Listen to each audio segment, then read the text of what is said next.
Have you ever experienced something paranormal, only for no one to believe you? Well, you're not alone. It's been referred to as the most haunted house in the world. The small one-story bungalow-style home on Lindley Street in Bridgeport, Connecticut, was the scene of one of the most documented poltergeist hauntings in American history. What was different about this case was it wasn't just one family who experienced the activity. Numerous police officers, firefighters, city officials, religious leaders, as well as Ed and Lorraine Warren, all witnessed the poltergeist activity firsthand. They witnessed furniture flying across rooms, hearing strange knocking sounds, and seeing terrifying apparitions inside the home, lurking in the shadows. Word spread quickly, and thousands from across the country lined up outside the Lindley Street house, hoping to catch a glimpse of the phenomenon. And how this case ended was as strange and abrupt as it began. And the family's daughter, Marcia, was officially blamed for the entire thing by a police superintendent. He called it all a big hoax. The Lindley Street poltergeist is one of the creepiest and most controversial hauntings in history. It will blow your mind. I'm Avery Ross, and this is Avery After Dark. It's one of the most documented and most debated hauntings in Connecticut history. At the center of the story is the Gooden family. It consisted of Jerry and Laura Gooden and their 10-year-old daughter, Marcia. They lived at 966 Lindley Street in a small bungalow-style home. It was a one-story, four-bedroom house, and things really took a turn for the family in November 1974.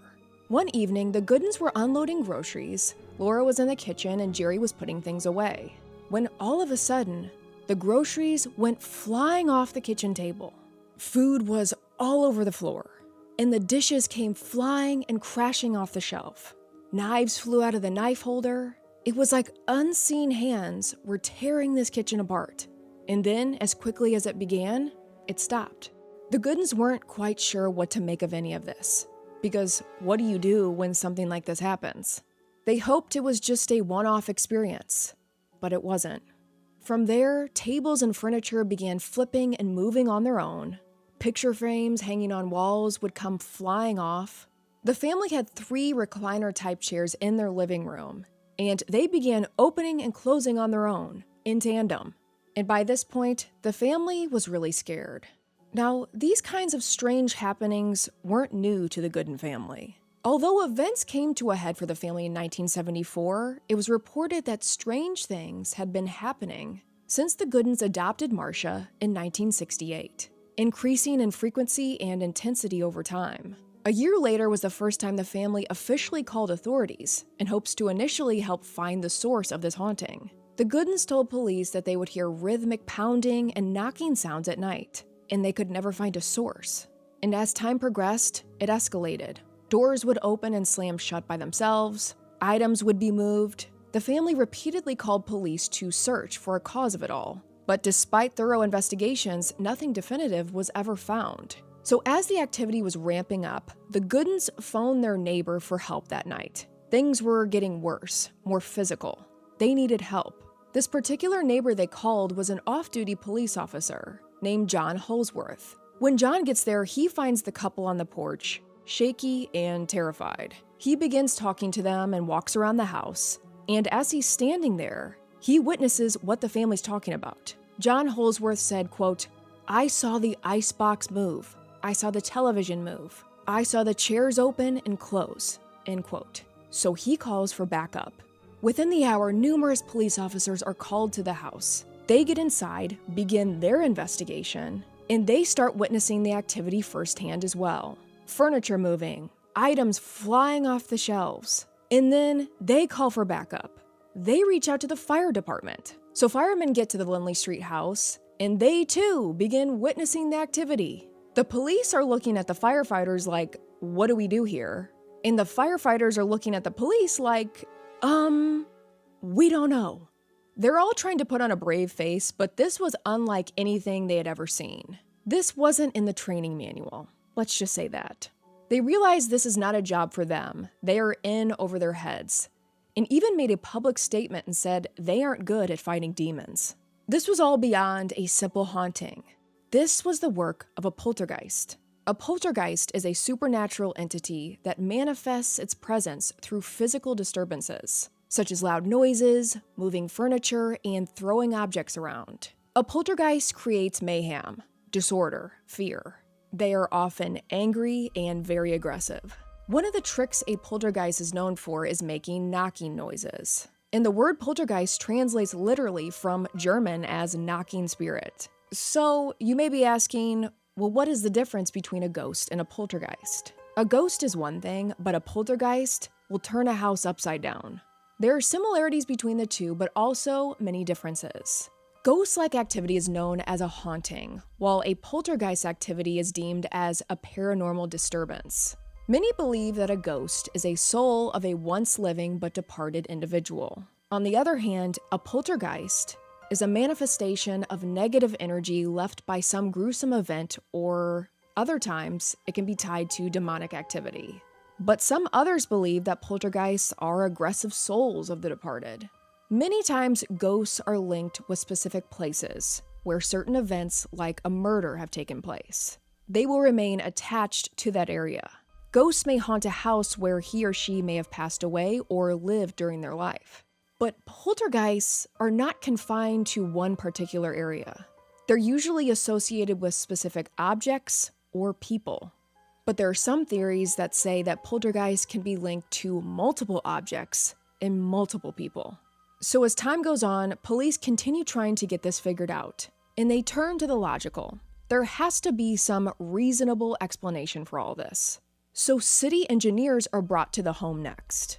They're asked to check the gas and electrical service. And one city engineer, a man by the name of Charlie Rader, said as he was inspecting the home, he was standing in the hallway and looked down to see the family's refrigerator move on its own across the kitchen floor. A 450-pound refrigerator moving on its own. They were stunned.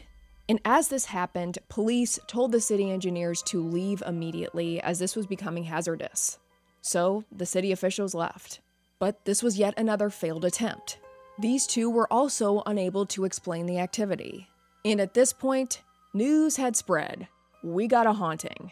The Lindley Street poltergeist story was all over the newspapers and media. Headlines read, "Bridgeport House haunted by ghosts?" and "Police baffled by poltergeist evidence," and "Is the devil living on Lindley Street?" In the press, it was named the most haunted house in the world because of how many people were witnessing this activity. They had media outside the house interviewing police who would walk out of there saying, "Yeah, this place is haunted. I saw it firsthand." So the number of witnesses to the paranormal activity was staggering, and it just seemed to add such credibility to the entire case. The story was covered across the country and across the world. There were massive crowds growing outside the Goodens home. Cars were driving past all day and all night, hoping to catch a glimpse of the activity. And it was out of control. At one point, a few neighbors tried to dispel the dark entities in their own way, attempting to set the Goodens house on fire. It was nuts. And it was also clear this family, police, they needed help. Desperately. Lindley Street had quickly become the epicenter for one of the most documented hauntings in Connecticut history. This sleepy, quiet little suburb wasn't so quiet anymore. On Sunday, November 24th, Ed and Lorraine Warren, who lived nearby, received a phone call from a friend, a psychic medium named Mary Pascarella. Mary told them about what was going on and said there was a poltergeist tormenting this family on Lindley Street. She urged Ed and Lorraine to visit the house and told them the place was covered in police, media, and onlookers. This was crazy. At that point, Ed and Lorraine had a reputation and had been investigating for over 2 decades. So the Warrens, along with a priest they worked with, named Father William Charbonneau, arrive at the Goodens home. And as they pulled in, a crowd of over 2,000 onlookers were gathered outside the home. Ed Warren said when they walked inside, it looked like a complete disaster. It was as if someone had gone through the home with a baseball bat, smashing things off the walls. Furniture was thrown about, knocked over. It was in disarray. The place was crawling with police, officers, firemen, family, and neighbors. And when Father Charbonneau arrived, many of these police officers knelt and asked to be blessed. They were really afraid. And Lorraine Warren said she immediately felt a dark entity in the home as soon as she stepped inside. She crossed that threshold and boom, it hit her. As Ed Warren normally did, and as seen in the Conjuring films, as a part of the investigation, he would sit down with anyone and everyone involved and interview them.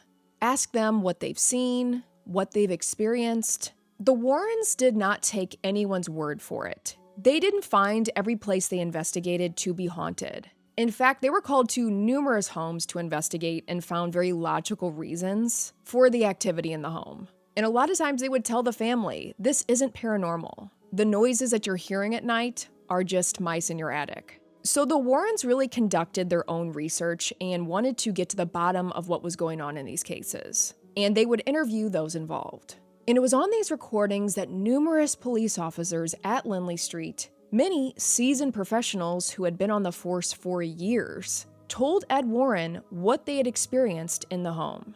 One interview with an Officer Tomac said that he was inside the house and said, quote, "We observed things lift off the shelf and fall to the ground.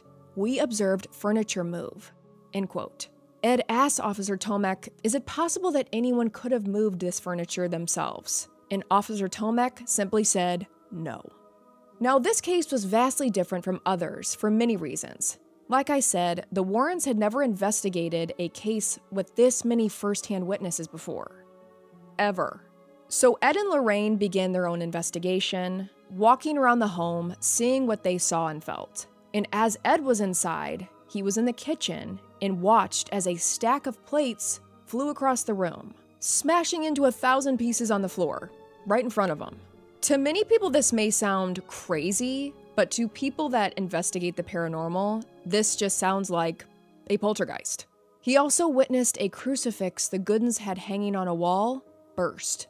Father Charbonneau feels it's necessary and began to perform a blessing of the house. He begins to work his way through the upstairs, and the blessing seems to be going fine, until they get to the basement. Father Charbonneau said as he was down there, continuing the blessing, he looked up and saw a black shadow in the corner of the basement. He said it didn't appear to be solid in shape. He looked away, and when he looked back a second later, the shape had become very defined. Then, before his eyes, the black shadowy figure disappeared. He said, quote, "There was no other explanation for it other than some type of poltergeist form," end quote. It was around this time that upstairs, things started to take a turn for Lorraine Warren. Lorraine was sitting with Father Charbonneau's seminary assistant, a 21-year-old named Paul Eno. He said that he and Lorraine were sitting down at the table when Lorraine suddenly began to wince in pain. They both looked down to see this big red blister beginning to form on Lorraine's hand. She said it felt like something was burning her. After this, Ed tells Lorraine that she should probably leave the home because of her clairvoyance. So she makes the decision to leave the house. Ed, Lorraine, and Father Charbonneau take Lorraine back to their home for the evening. But Paul Eno, the seminary assistant, is left at the house to watch over the family. Specifically, the Goodens' 10-year-old daughter, Marcia. Now, Marcia appeared to be at the center of much of the activity, which is very typical of many poltergeist hauntings. They have a tendency to latch on to a younger girl. And there was this big question, was Marcia somehow behind these events? Laura and Jerry reported that much of this activity only began after they adopted Marcia. But this didn't seem to add up, as witnesses reported that although many of the strange happenings occurred when Marcia was around, a large number also occurred when she was in another room, and when she wasn't even in the house at all.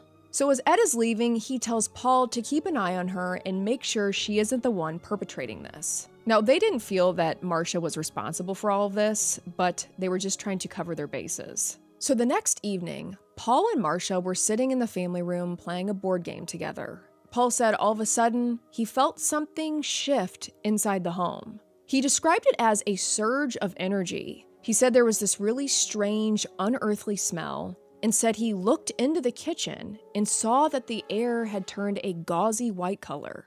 Things were about to get really freaky. Paul then immediately begins reading a hymn to the glory of Christ.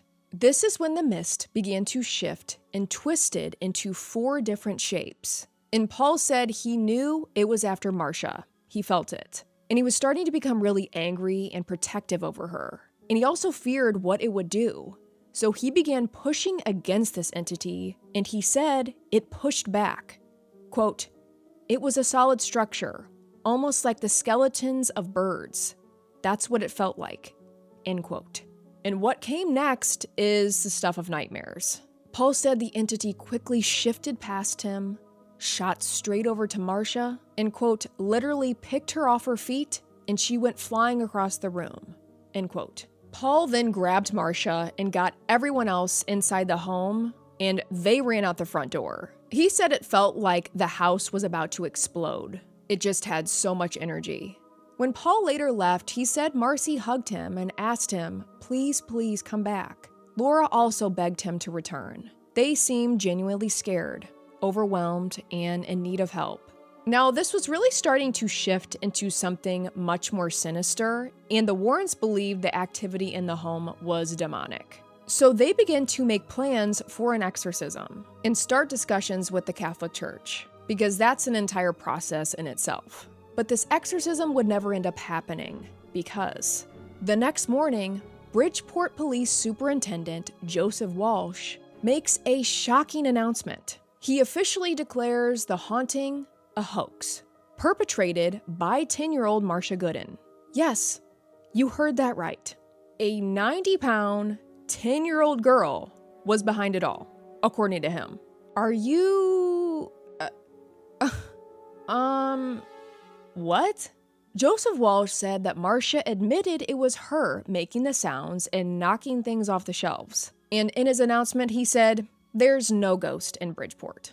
So according to him, she was able to move an almost 500-pound refrigerator right in front of police officers, the Warrens, her parents, as well as move other furniture and items while not even being in the home sometimes, because that makes a lot of sense. It was found that after Paul Eno had left the evening before, Superintendent Walsh had sent officers to the house and apparently said, this ends right now. Everyone felt like police just wanted to end this spectacle. This was costing them a lot of money, having police out there all day, every day. After hearing this, Paul said it's impossible that it was a hoax. Even if you can somehow rationalize this girl somehow being able to fool dozens of adults, being able to flip chairs, tables, move a refrigerator, even if you can somehow believe that, I have no idea how you would, but even if you can, like I said, according to so many witnesses, many of these occurrences happened when Marcia wasn't even in the same room as them, or in the house. So Superintendent Walsh, I've got a long line of questions for you. Starting off with, how dare you? Kidding, but not really. This formal announcement not only humiliated Marcia and the Goodens, but it also made the Warrens look bad, Father Charbonneau, Paul Eno, and additionally, the superintendent turned on his own men, his own police officers. He made them look like fools, because many of those officers had made official statements to the press saying that they had witnessed this paranormal activity firsthand. They were frequently interviewed outside the house by the media. They said they saw it, they felt it, and it was terrifying. So the superintendent turned on his own force. He made a fool out of the firefighters who had also witnessed the activity, along with the city officials. They claimed they caught Marcia faking it and said that she flat out admitted it. So what if Marcia did admit to this? What if she did tell officers that she was behind it all? Well, first of all, that logically makes no sense because of the reasons we've already discussed. I was once a 10-year-old girl, and I couldn't even convince my own mom I was sick so I could stay home from school at that age. So I find it impossible that she could be behind all of this, fooling dozens of adults. I just don't believe that. But secondly, poltergeist activity, darker entities, typically seem to center around a younger kid, oftentimes a girl. And also these entities are known to threaten and tell these kids what to say and do. Demonic forces will want everyone out of the house. They don't want priests there. They don't want the house blessed. This is good versus evil. So in my opinion, if she did say she was behind it all, admit to everything, I believe it was very possible the demonic entity in the home instructed her to do so. And I'm really reminded of the scene in The Conjuring 2, the Enfield haunting, where it was a very, very similar situation. The demonic entity within the home did this exact thing. Instructed the young girl who was at the focus of the activity and who was being tormented the most by this entity to make it appear as if she had perpetrated this all on her own, to say that she was making it all up. And by doing this, it got everyone to leave. The religious officials, exorcists. The entity was able to regain full control over the family and the home when they left. So that definitely stuck out to me when I read about this case. And all of this goes straight back to the Bible. It's very important to note that the devil is the master of deception. That's what he's called. Jesus says Satan is a liar and the father of lies, and that all lies ultimately have their origin in him. So if there's a situation that seems wrong, off, appears increasingly deceptive, question it. So after the superintendent declared the entire thing a hoax, the media packed up and left. The crowds went home. But more importantly, when something is declared a hoax, no one will touch it. The Catholic Church will back off. They won't go anywhere near it. They won't perform an exorcism. Police won't investigate it. Most parapsychology groups won't want to attach themselves to it. So the family at the center of the haunting is left in the lurch, alone. Just like they were in the beginning, with no help and no one believing them. But it's even worse because they had officially been labeled as liars. I always get so confused in situations like this because skeptics will say, I need solid proof. I need evidence. If you give me proof, I'll believe it. But then when you provide them with evidence, they just disregard it and say, oh, no, that's fake. Well, it kind of seems like they just don't want to believe. And that's fine, but just say that then. So that's always been a very confusing exchange for me. Thankfully, one parapsychology group felt like there was much more to this case. They didn't feel it was made up. So a few months later, they sat down and interviewed these police officers who were at Lindley Street, and they recorded all of the interviews. And these recordings just further validated that the Goodens were victims of a demonic poltergeist. One witness, a man named Tim Quinn, who was a reporter, said that one of the days when he was inside the house, Marcia was standing right next to him, and then suddenly she flew straight back. He described it as if someone had a rope and yanked it. If you're familiar with the paranormal and you're listening to this right now, you're probably like, yeah, this is a poltergeist. In another interview, Jack Messina, Bridgeport fire chief, said that when he was inside the house, out of nowhere, for no apparent reason, a chair flipped all by itself. Paul McKenna, assistant fire chief, said, one good thing about this, you'll never see it again, probably in your life. That's the funny part of it. Yeah, for him, not for the Goodens or Marcia. Ed Warren was especially angered by this case, as he thought it was one of the most credible, powerful cases he had seen in his career. With so many witnesses, so much activity, he thought this would really be a haunting that could open up the public's mind about poltergeist activity. But it didn't. It was labeled as a hoax. The events that transpired inside that home have been debated for decades, some believing that it was made up, but others say that this was indeed one of the most intense hauntings in American history. What made this case so compelling was because of how many reliable witnesses reported experiencing and seeing the activity. This was vastly different than other hauntings where you were typically going on one or two people's experiences. In the end, along with the Goodens and their friends, more than 24 firefighters, police officers, and other investigators on the scene witnessed all sorts of paranormal activity. And they all continued to consistently tell the same stories over time, never shifting in their beliefs or changing what they saw. And even though their superintendent didn't want to believe them or back them up, these officers stood by their statements over time.